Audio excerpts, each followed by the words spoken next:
I'm a Luigi Primo, and I persevered against the 20 opponents in the Battle Royal and won the Battle Royal a championship. And this is all that's left of my trophy after a painful Apollo smashed it. This is all that's left of my pizza after what he did. But do you think after 11 years of being a 170-pounder wrestler that is smashing me and beating me down would have defeated me? Painful Paul, do you think that you have the fire of the oven that it keeps me coming back after I get smashed time and time again? You can't defeat me, Painful Paul, because I'm a Luigi Primo and I make a best of pizza. Fuck 'em up, hit 'em with an uppercut. I'm from the Fight Club, you know we love the love. Bring it, go sing it, I'm the king of the ring. Boom, bam, goddamn, slam, down, slam. If you looking for a motherfucking fight, here I am. You can hang low to do some dead slam. Jump in, fight.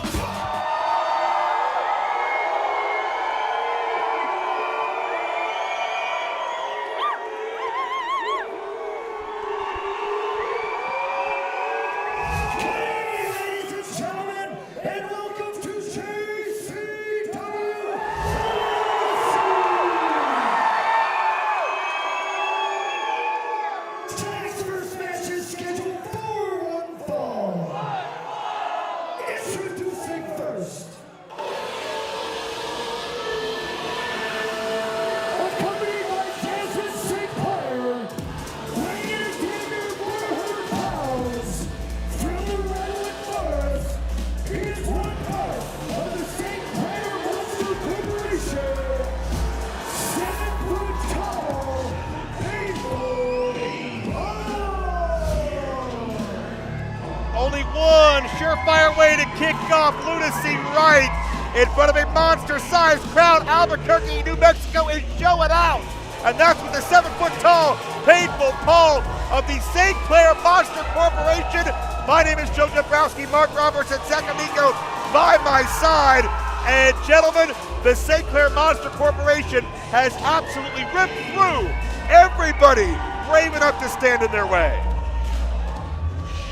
And it's all because of the direction of that woman, Jasmine St. Clair. You know, I'm feeling a little bit under the weather today. I wonder if she's already started my arsenic poisoning. I heard she had a few husbands who died that way. Oh, I didn't know you were that close.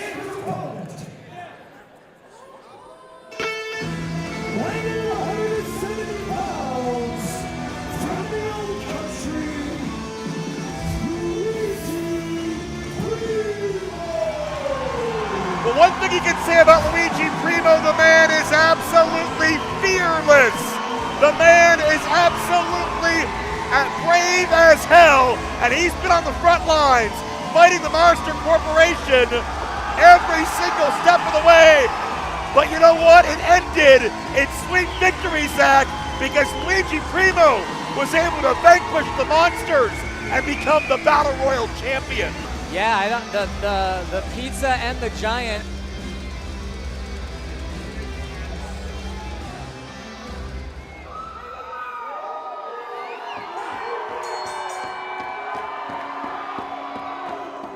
Luigi Primo face to face with Painful Paul. Luigi Primo eliminated Painful Paul from that Battle Royal. And if you remember after the matchup, at that point in time, the Battle Royal champion had a trophy to represent it. That got smashed by Painful Paul, and Primo still pissed off and not backing down. A second on the toe on the face of Paul. The drop kick. One way to take the giant off of his game, but how long can it last for Primo? Hey, so far it's working great. He's got him distracted. He's sticking and moving. Is what he's got to do with a big opponent like that. Luigi tossed himself, but got caught. Oh no. Oh my God, that is 9 feet in the air from that canvas. But look at him. He's got him in a sleeper. Yeah, rear naked choke, riding Paul, making Paul carry all of Luigi's weight. Gonna choke the giant down the side. Oh man, what impact. This crowd is hot in Albuquerque at the historic Sunshine Theater. They love Luigi Primo. Luigi thrusts that pizza into the gut of Painful Paul, but Jasmine St. Clair. Oh, that fucking awful bitch. And Luigi into the big boot. Oh, man. That could be all. Luigi fought his ass off, but the Monster Corporation dominant as ever.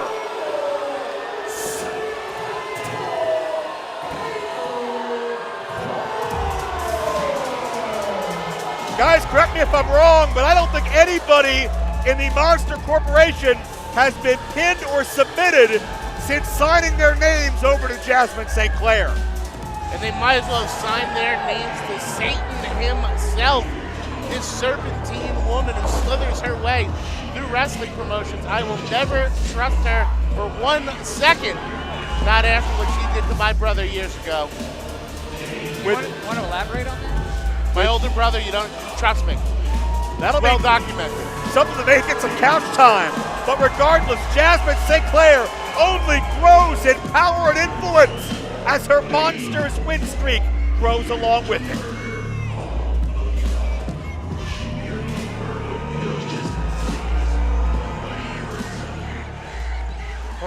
Well, a tough day at the office for Luigi Primo, the Battle Royal champion. Painful Paul the win, Joe Dombrowski, Mark Roberts, and Zach Amico here.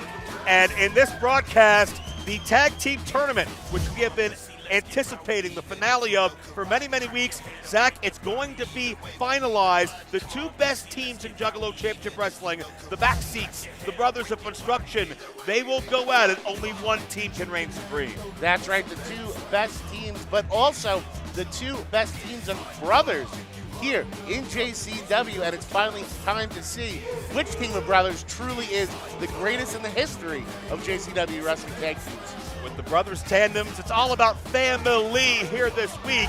And also, because it's father versus son, how about Ricky Morton teaching a lesson to Kerry, or at least attempting to? For a few episodes of Lunacy, we have seen Ricky and Kerry tag together, and we haven't seen Ricky get physically involved yet because Kerry wouldn't tag him in. We're going to see a Ricky Morton match tonight, fellas, when he gets his hand on his petulant son.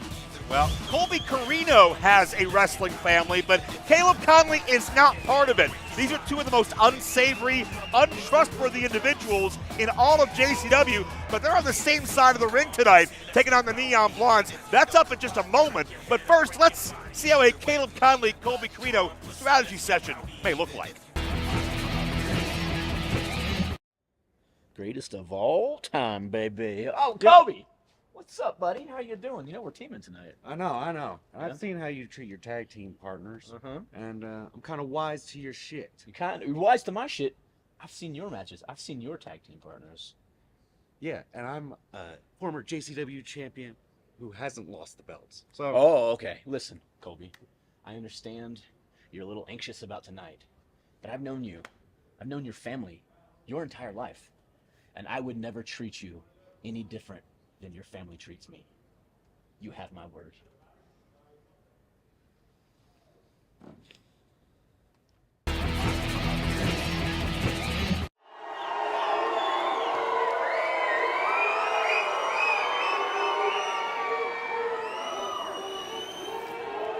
Tonight's next match is a tag team match scheduled for one fall. Introducing first, weighing 250 pounds, from Charlotte, North Carolina, is your JCW American Champion, the Obsession, Caleb Conley.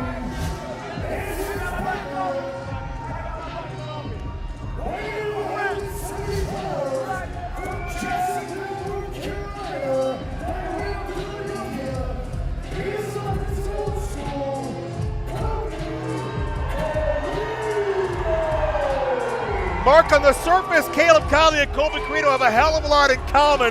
They're fish out of water at JCW, but can their egos coexist to succeed in this match? We haven't seen either coexist well lately, so Colby had a shot at gold, briefly held the tag championships, His waist is empty tonight. Yeah, well, because he didn't have the money to pay up because, well, Shane Mercer, to be your friend, you got to meet his price. But no mercenaries for hire here. I would not unwrap anything a Juggalo sent me, especially if they threw it in the ring.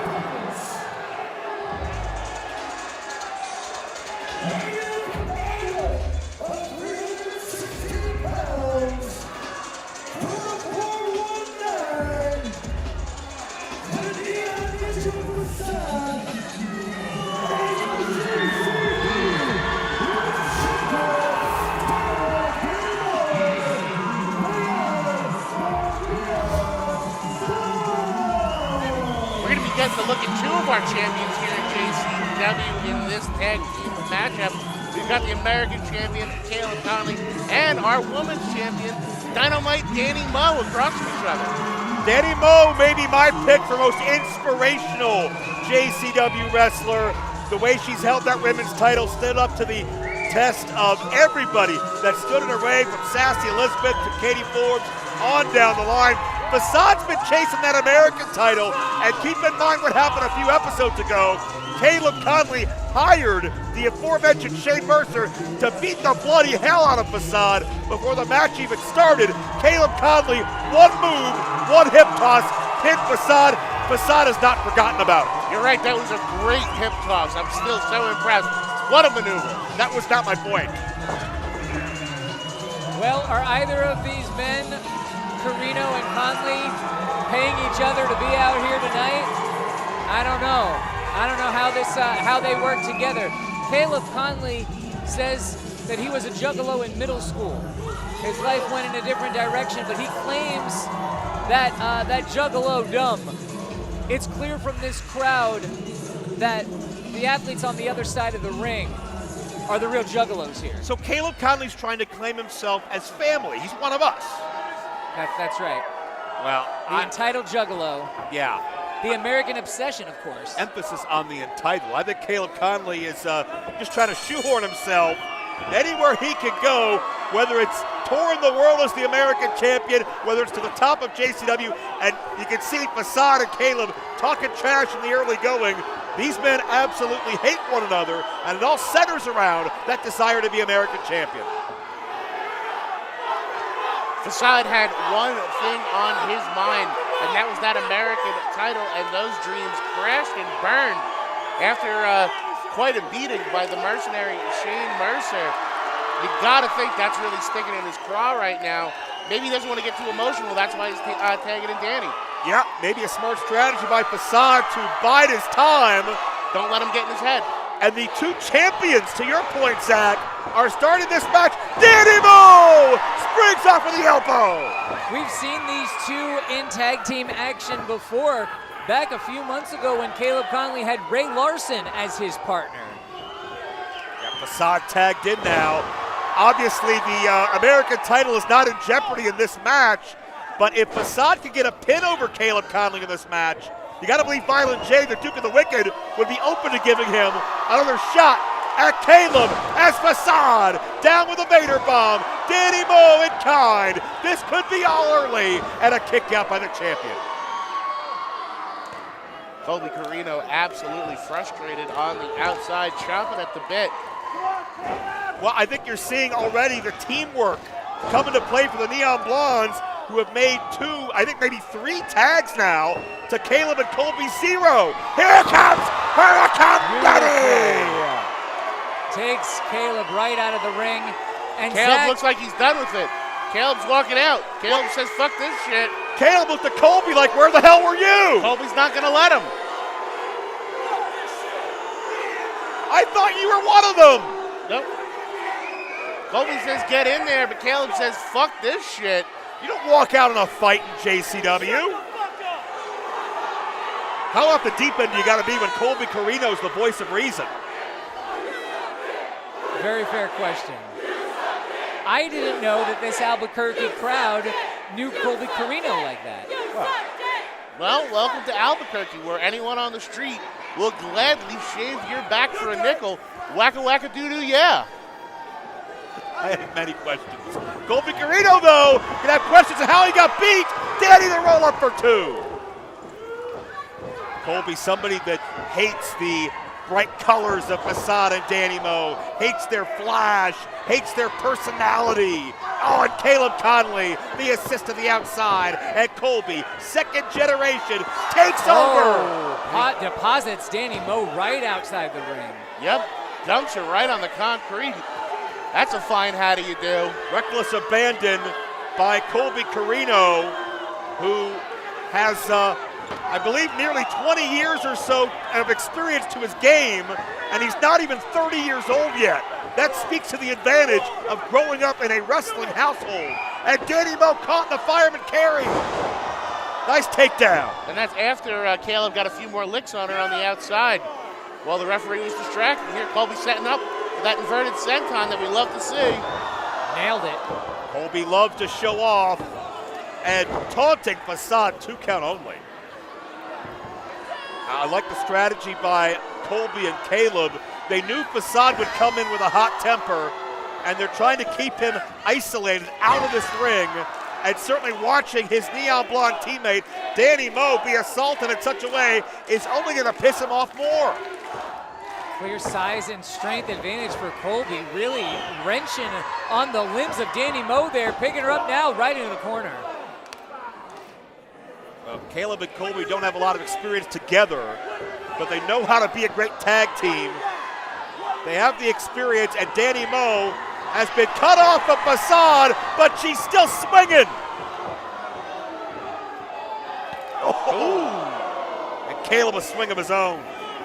Caleb not holding back because he is facing a female competitor. Here in JCW, we do not discriminate, whether it is violence or friendship. I think Caleb I know. Oh, wait a minute. I think he's singing the national anthem while stepping on Danny Moe in such a disrespectful and painful way. I believe that's a North Carolina moose knuckle lock. Well, you talk about not discriminating in JCW. Caleb Conley seems to discriminate against all Juggalos equally. But Danny Moe looking to fight out of the corner. Oh, no. Got caught. Ooh, atomic drop, compressing the tailbone. Caleb's going to win. No. Compressing the tailbone, very, very professional way of saying knee to the puss. That's why you're here, Zach. You're here to translate me. No problem. Sometimes you got to make sure people know what you mean. Danny Moe with the elbows. She breaks the grip. Fast pace. It's in her wheelhouse. Can't hold Caleb's shoulders down. Spinning her back over. Oh, back fist. Caught her flush. She's a human tornado with that back slap there. American champion Caleb Conley, who went through hell and high water to beat Too Tough Tony to reclaim that title. Look at Danny. Drop to the back of his head. Danny Moe, the poison roller. She needs to make it to her corner. She's got an opportunity now to tag in Facade. The Neon Ninja awaits. Well, Caleb needs a tag too, but he's not moving. I don't think Caleb or Danny Moe know where each other's corner is. Colby's on the side of the ring tearing his fucking hair out. This is not the result he was looking for in tonight's matchup. Reaching, Facade's in! Wait a minute! Whoa! Colby Check out what happened on the apron over here on the stage. Colby just short-armed Caleb! Colby wanted nothing to do with the wrath of Facade. Hey, Facade wanted Caleb Conley. Colby knew it, and Colby took a shortcut out of here. Hey, listen, he's got to wrestle again another day, and sometimes that's the important thing to do is conserve your body. That's not how a tag team thinks.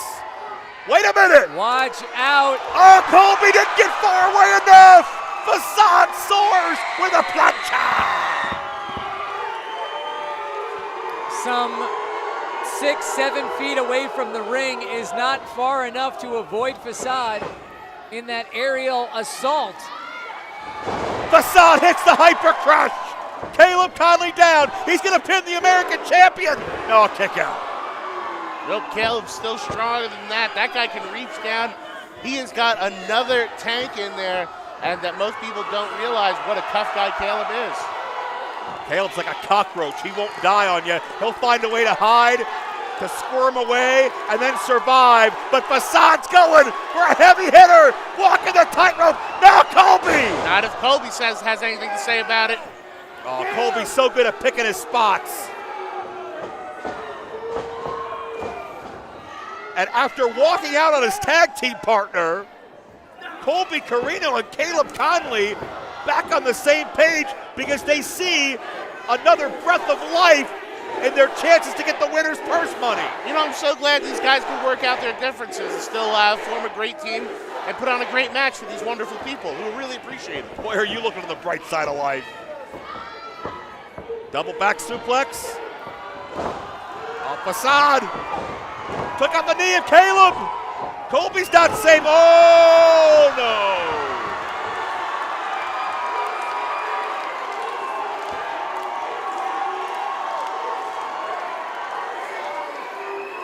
Zach Amico looking through the world through rose-colored eyeshadow over here. Well, Oh, that's sorry, I was just enjoying the visual there. yeah, that's not how Colby Carino saw the world a minute ago. And Colby, it goes from bad to worse. No counter. There goes Facade. With a thud. Oh, Colby sneaks over to Danny Moe. Bridges that gap. Maybe going for a superplex. Yeah. Letting the crowd know he thinks they're number one. This is old school. Cowboy Bob Orton. Danny Moe. Firm grip on that top turnbuckle. Not going anywhere. Uh-oh. Sunset Bob. Colby's reaching for Caleb. Caleb's on the ramp hurt. Danny Moe Loosen him up a little bit. Uh-oh. has Colby out of sorts. Facade, the exclamation point. Ooh. Walking the ropes like in the circus is the Neon Ninja Facade, and they've done it.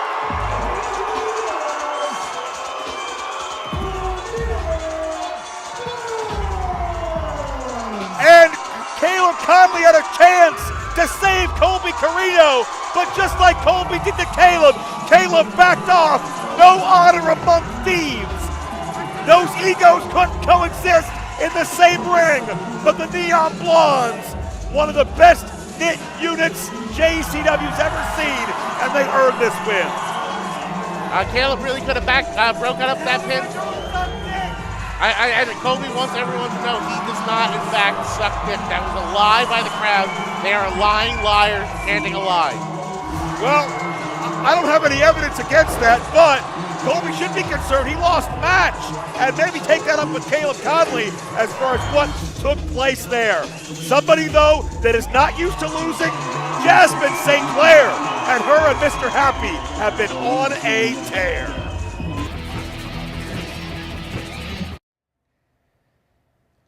Mr. Happy isn't feeling so happy right now, but that's about to change. Because tonight, he crushes not one opponent, but two opponents. And everyone knows the St. Clair Monster Corporation is all about breaking bones and crushing bodies. At the St. Clair Monster Corporation, we spread our name by the way of pain.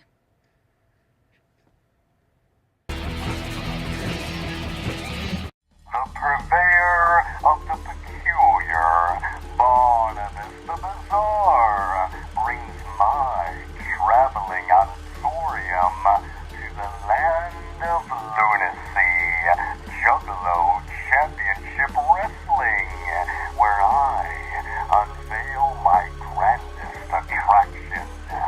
From the witch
Well, much respect to Ricky Rebel, a 2-year pro from Rockwell, Texas, who is used to bucking authority and shaking the foundation everywhere he goes.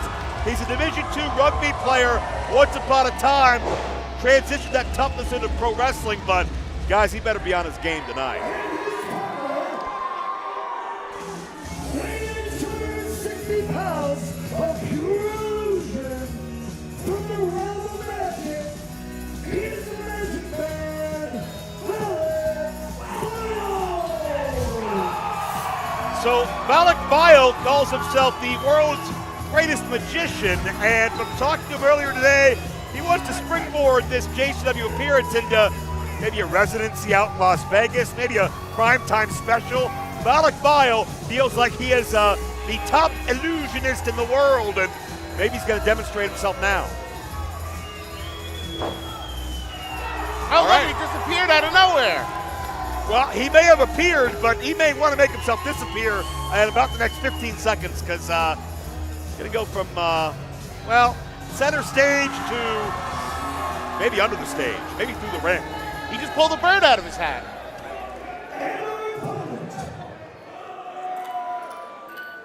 accompanied by Jasmine Sinclair, weighing in at 666 pounds, from the cellar closet, he is one part of the St. Clair Monster Corporation, Mr. Happy.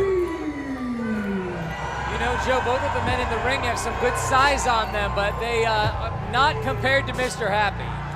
Yeah, both of those men combined weight does not equal one Mr. Happy, who is the most intimidating and unsettling happy person I've ever seen in my life. An absolute gargantuan is Mr. Happy. I mean, I can't even see the other two competitors. I'm sitting behind the guy. He's a walking eclipse, is Mr. Happy. Jasmine St. Clair says Mr. Happy will certainly be pleased after having his way with these two men. We'll see if that prediction bears out from this crazy rich woman. I know you've questioned at times the veracity of the wealth of some JCW managers. I don't in this situation. No, Jasmine has made it very clear her intentions, and she's executed them perfectly. And if I'm Vile and Rebel, I don't let up. Oh, Mr. Happy headbutt, just using his skull as an offensive weapon. Uh-oh. It's thick enough, too. I don't think this is going to be a long one, boys. No, I think the magician might want to Oh, here. fuck. There that is. That is 600 pounds of agility with a spinning heel kick, for God's sake. And I think we're about Dunsky boyskis. Oh! Jeez. Well, not a happy ending for Rebel or Vile.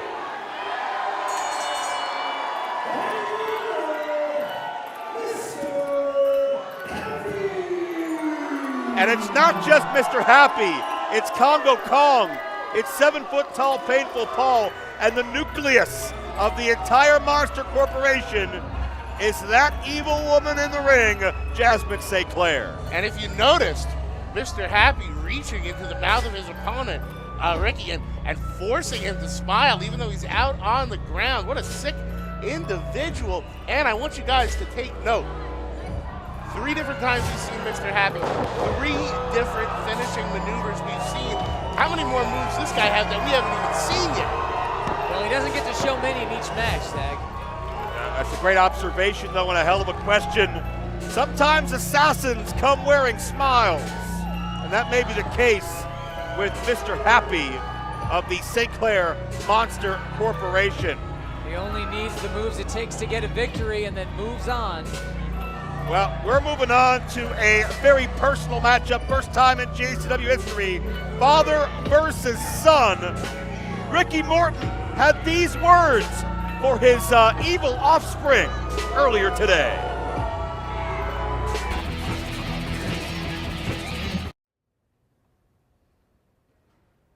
Now, you know me for a long time, all your life, and you know when I call you Kerry James, your ass is in trouble, don't you?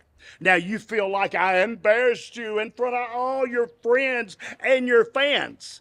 But buddy, sometimes it's better to be pissed off than feel like you're being pissed on. I gave you everything in your life, the Morton name, to take this on to the next generation. And you're gonna turn me down like that? You're gonna give that to me like that? Well, Kerry James, what you gotta realize is, after this match tonight that we're gonna have with each other, you know, and the worst ass whooping I ever got was from my daddy. And you better think about that. Think about that on your way to the ring, because we're gonna have to call AAA to pull my foot out your ass.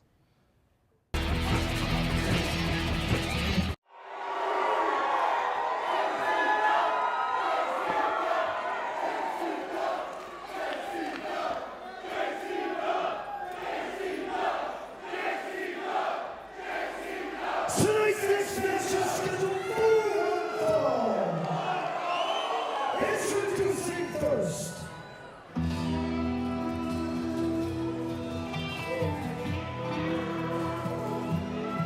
Weighing in 216 pounds, from Bristol, Tennessee, he is one part of the Southern Six and self-proclaimed Mr. JCW. He's with God, Kerry Morton.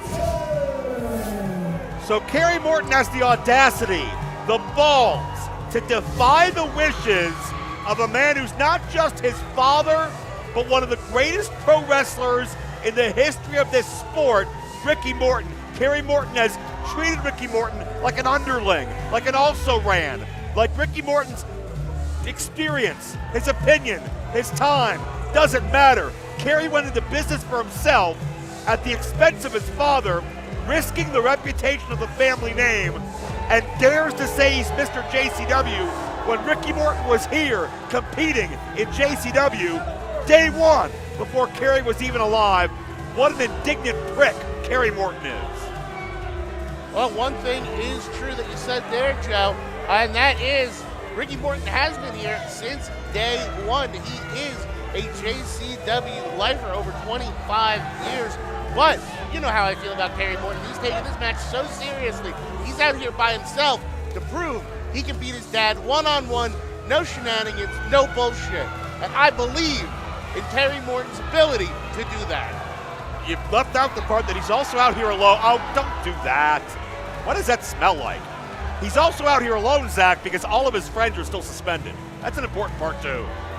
Well, that's very ballsy of him. Do you want to sit in his corner? Weighing in 220 pounds, also from Bristol, Tennessee, he is one half of the Rock and Roll Express, a two-time Hall of Famer. He is also the father of Kerry Morton.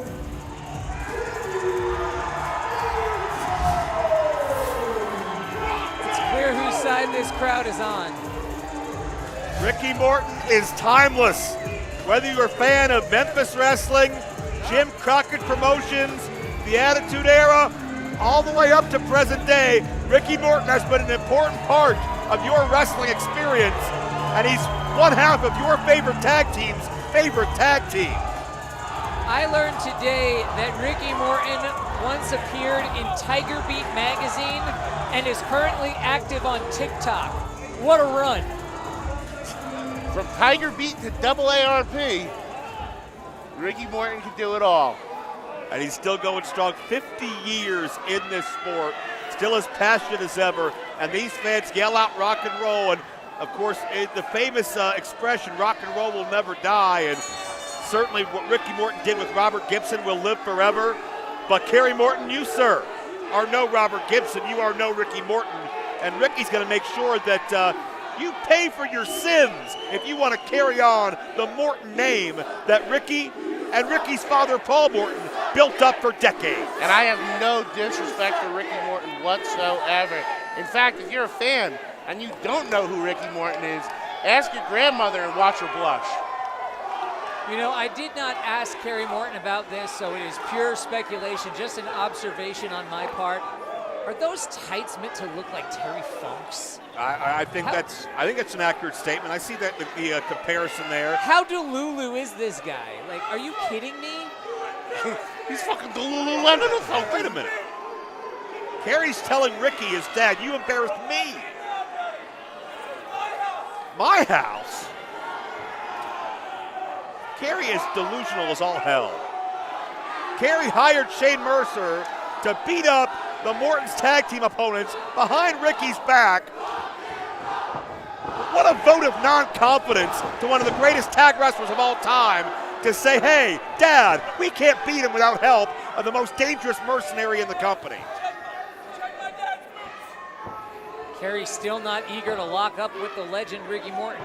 What, you think this is the first beating, the first whooping that Kerry's gotten in his life from Ricky? Not at all. Wait, wow. Oh, man. 3 points. Hey, Kerry doesn't sell it, and that's what's important. And they lock up. Kerry's got more important problems. Collar and elbow. Hey, Kerry's been in this sport his whole life thanks to his dad, so he's got more seasoning, more veteran mindset than anybody in their early to mid-20s. Kerry may be a young man, but he's been making the towns, doing the loops. He's been getting his envelopes and moving on to the next town. This is a crafty veteran in the body of a spry young man. And he's done 2 push-ups. Do you think that's going to impress anybody? Sidestep by Ricky Morton. And Kerry cowers in the corner. Kerry Morton may be seasoned for his age, but I understand his food comes with no seasoning whatsoever.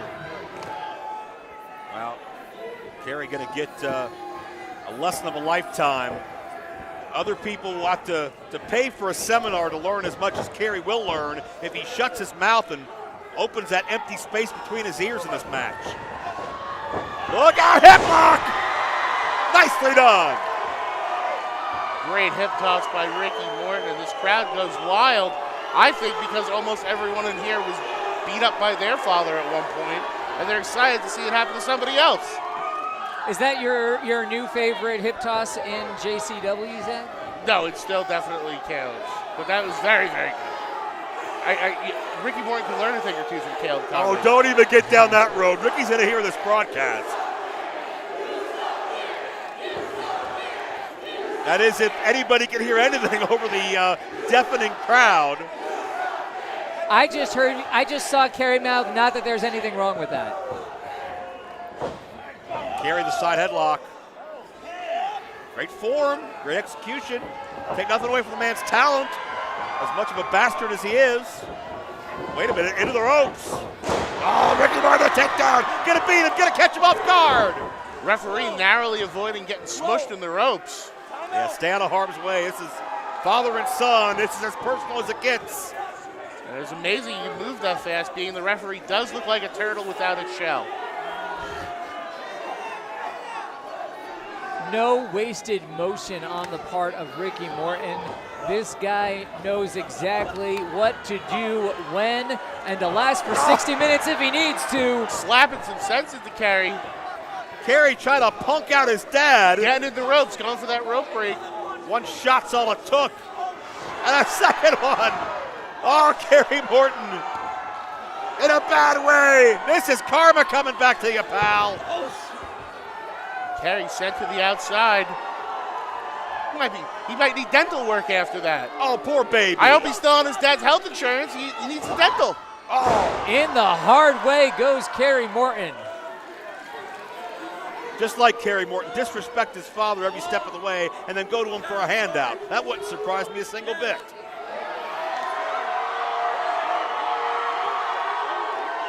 And if you think all these people here don't like Kerry Morton, think about being Ricky.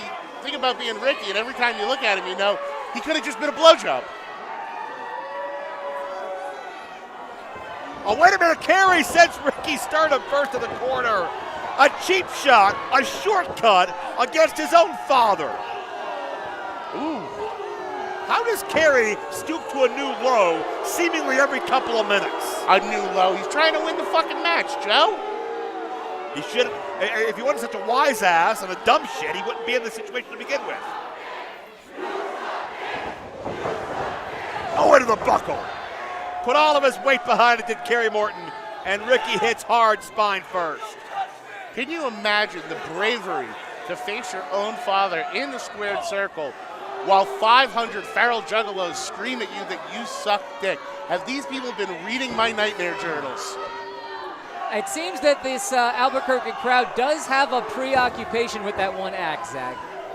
Well, you want to paint Kerry as a hero or a martyr. I don't think Kerry had a damn choice. It's a hell of a booking decision from Violent J as far as I'm concerned. Well, I think this is the match everybody wanted to see after all the shenanigans between father and son. Back body drop with authority. Back elbow. No, Kerry's fucked. Now he's wrestling Ricky's match. Hell yeah. I feel like I'm in the Omni or the Dorton Arena. High knee. Greensboro Coliseum, you name it. Ricky's headlined and sold out them all. He's been everywhere and been in with all of them. Hell, he's on TV with FTR these days. Oh, look how Kerry Morton backing his father into the corner, those shoulder thrusts. He may be on TV with FTR, but maybe if he was a better FATHER, he wouldn't be in this predicament right now. Oh, Kerry's in the predicament now. Went for that knee lift with a knee pad down, and his bone just hit barely protected steel. Oh, no, tripped up Ricky Morton. No, don't do this, not like this. Damn it to hell. God damn it.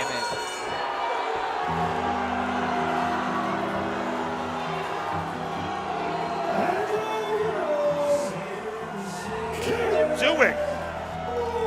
I'm not sure this is as weight-bearing as you'd like it to be, Kerry. This is repulsive. Hey, that's what a winner looks like. He's willing to do anything. A shortcut to beat his own father. Hey, the new generation, baby. Me? The new generation with a giant win.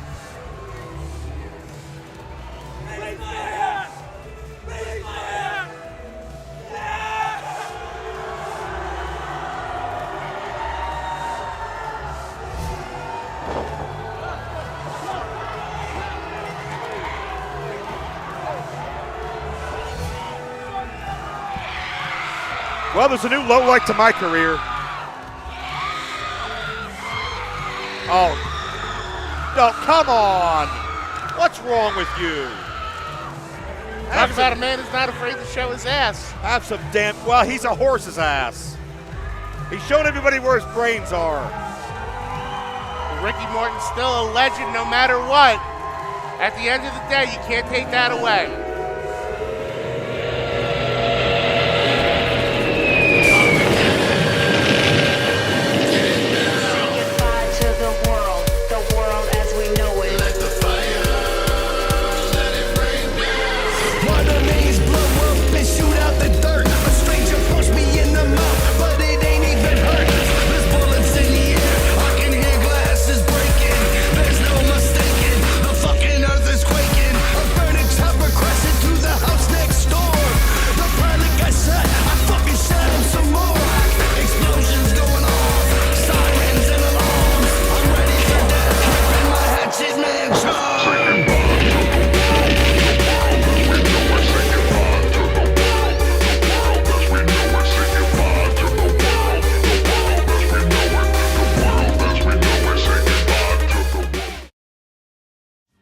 Crowd is jacked tonight in Albuquerque, and we are ready for our main event. And if you want to experience the same kind of fun these fans are tonight, be aware that JCW is on tour across the country. Dates coming near you. Stay posted when we're coming to your part of the country. And Zach Amico, always out here looking so fly, so good, better than all of us. I want to know where you hang out online to end up looking the way you do. If you, like me, want to be the baddest looking motherfucker on the block, you need to go to the Psychopathic Vault. That's shop.insaneclownposse.com and get all the freshest duds and tell them Zach sent you.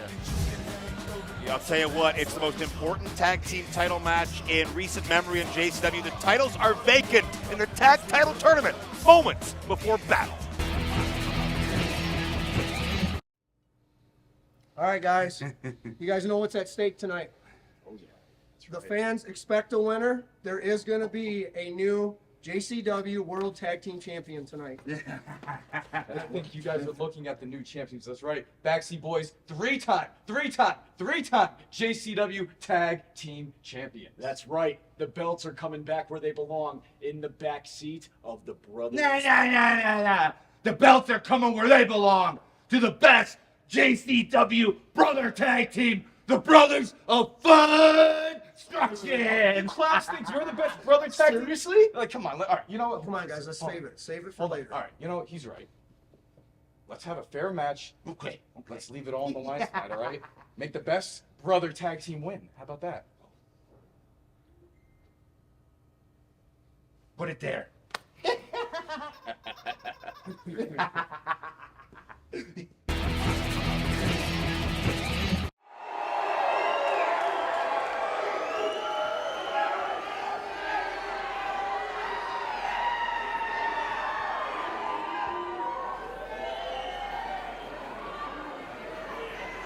Ladies and gentlemen, recently the JCW Tag Team Championship belts were vacated. And here at JCW, we have had a tournament. That tournament comes down to these next two tag teams. The winner will win these belts. This next match is our main event. It is for the JCW Tag Team Championship.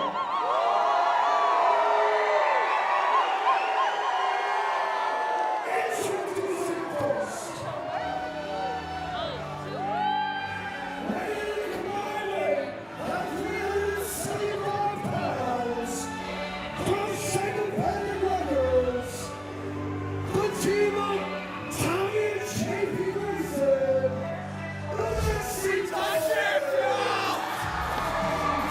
Well, Boy Band Fever came back alive here at Juggalo Championship Wrestling with Tommy and JP first on the scene to capture 2 JCW tag titles, defeating the Southern Six as well as the Altar Boys Bang and Matthews. But Tommy and JP lost those titles when some money got passed to a hired mercenary, and Tommy and JP got decimated just like the rest of the roster has.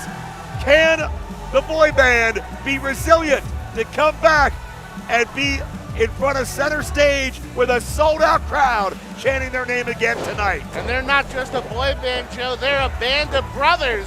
Yep. Tommy and JP want to prove they are the best tag team who also happen to be brothers in the history of the promotion. And there's one team that is here to say no to that, and that is the Brothers of Construction. Looking for reign number 3 are Tommy and JP. Of course, inspired by the original Backseats, Trent Acid, Johnny Cashmere, a legacy of over 25 years.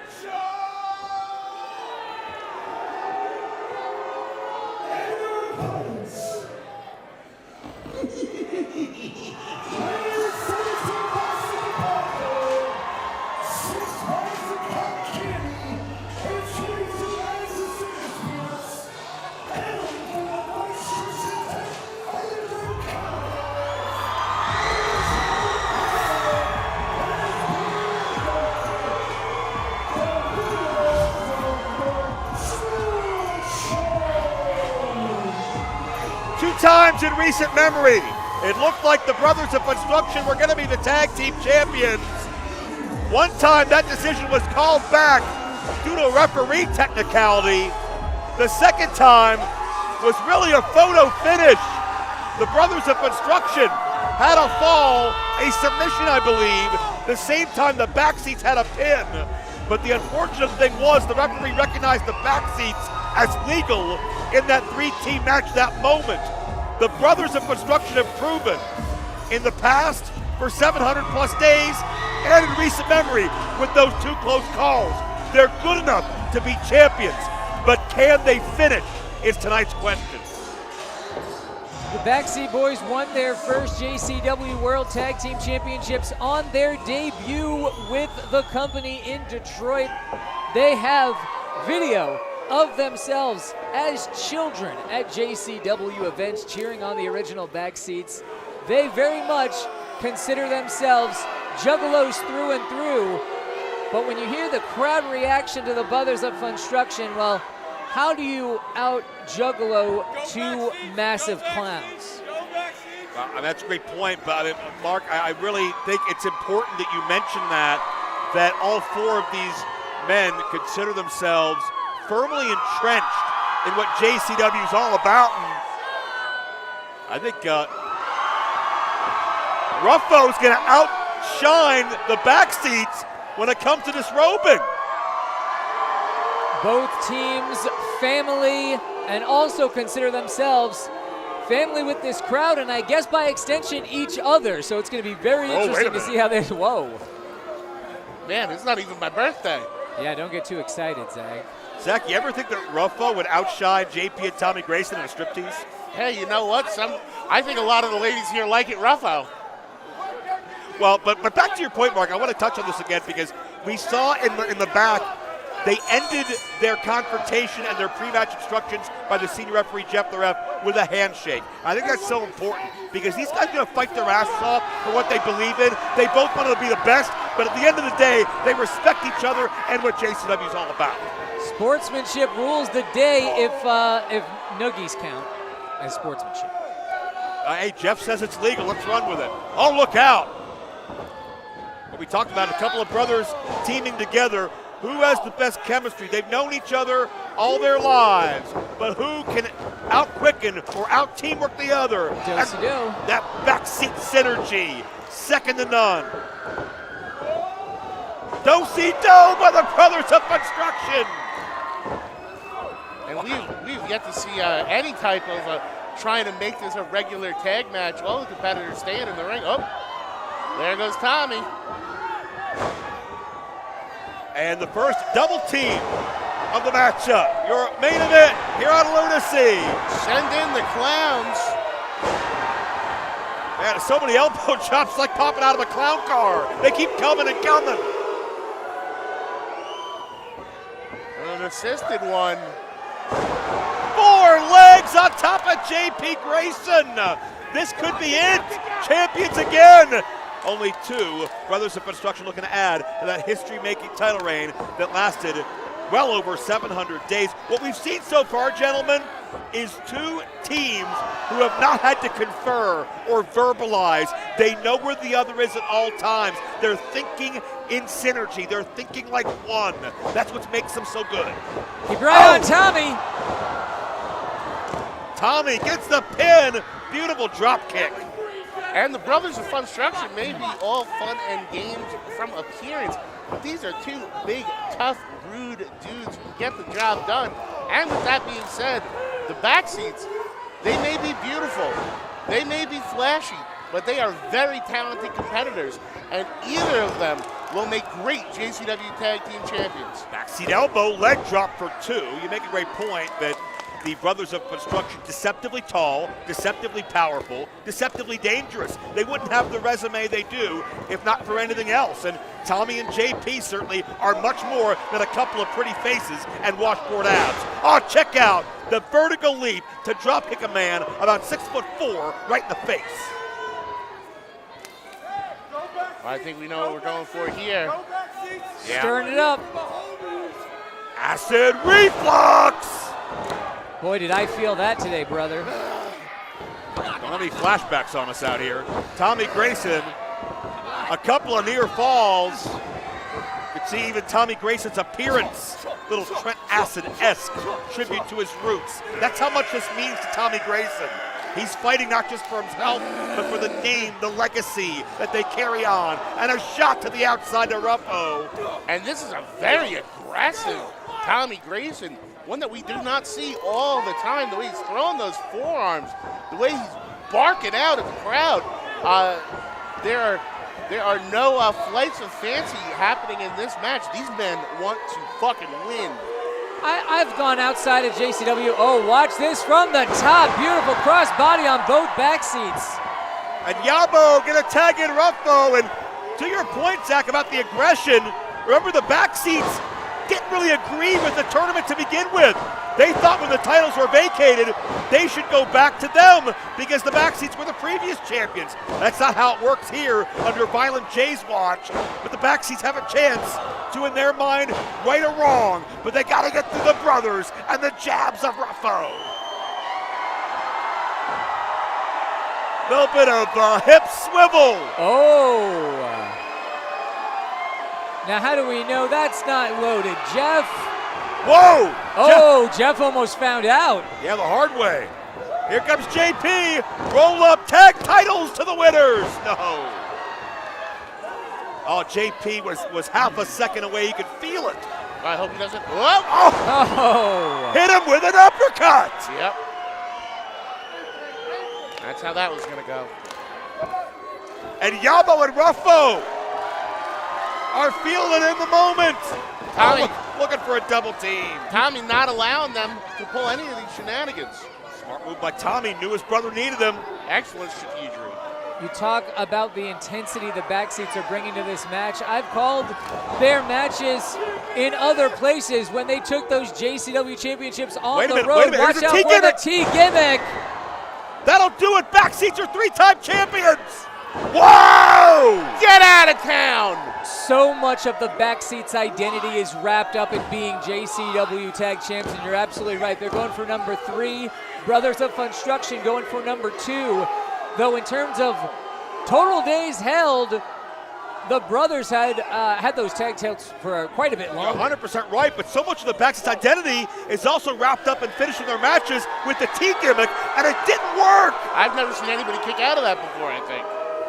And as Ruffo recovers, backseats feel disrespected. It's not time for balloons. Well, I don't know if it's time for that either, but... Oh, wait a minute! Yabo just discharged from that flower. Oh, my God! Oh, no! That wasn't that balloon!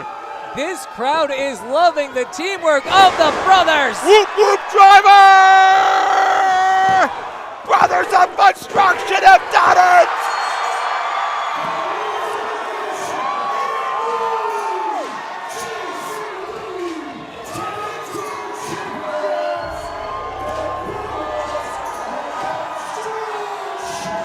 History made here in Albuquerque tonight.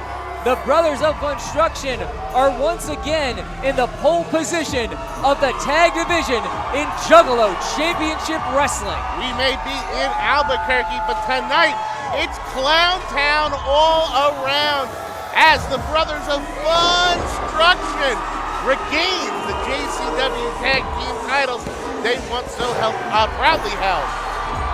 What a moment. The brothers have been chasing those tag titles again for what feels like close to a year, and they can add to that already history-making legacy. They did it their way, the JCW way.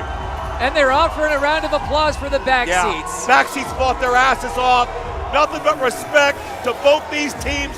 Matches like this are what JCW is all about. There's no shame in the game of the backseat boys. They fought to the bitter, bitter end, and they were just that close to getting those championships for a third time. Well, we started it with a handshake in the locker room area. It's only fitting we finish it. Family on family. And family do not fight. Well, and if they do, they come out of it, shake hands as closer than they were before.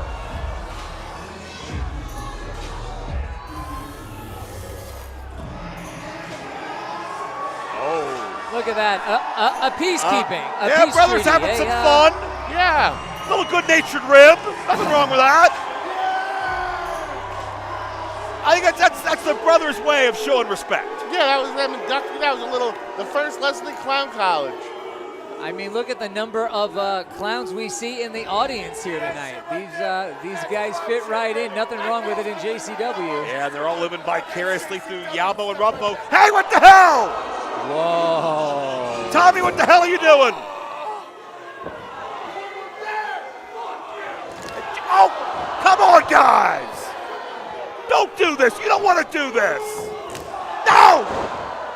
kicked his damn head off practically. Stereo super kicks from the backseat boys, who maybe took that as a sign of disrespect. Well, obviously they took it personally, way more personal than they should. Tommy and JP have lost their rabbit-ass minds.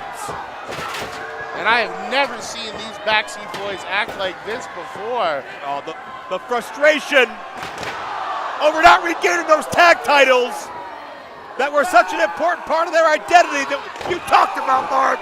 Tommy swinging for the fences. Chair shots in stereo, and now right to the lungs, it looked like. Trying to cave in the sternum to the clowns. Come on, you weren't the better team tonight. There'll be other nights.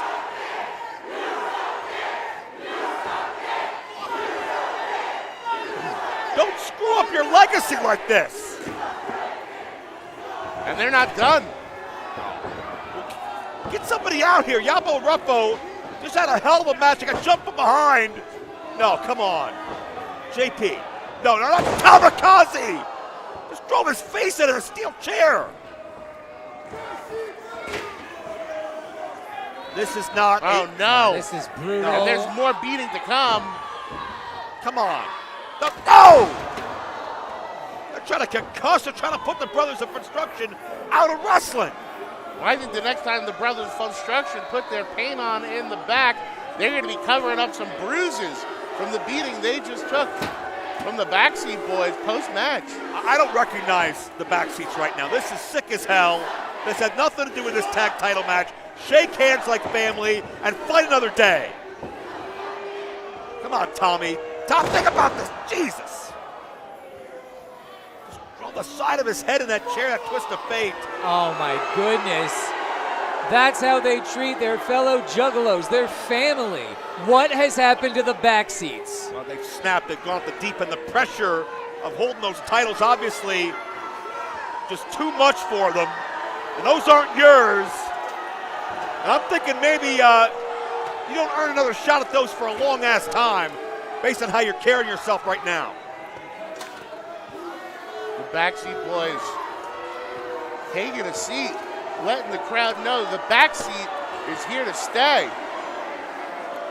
We don't need to linger on this, guys. This is awful. Come on. Through their cane, that means they're willing to not walk for the rest of the night in order to try and hit one of these guys. Well, Tommy and JP wanted the night to be about backseat back on top of the tag division, but a whole new and ugly side of Tommy and JP Grayson has just been exposed.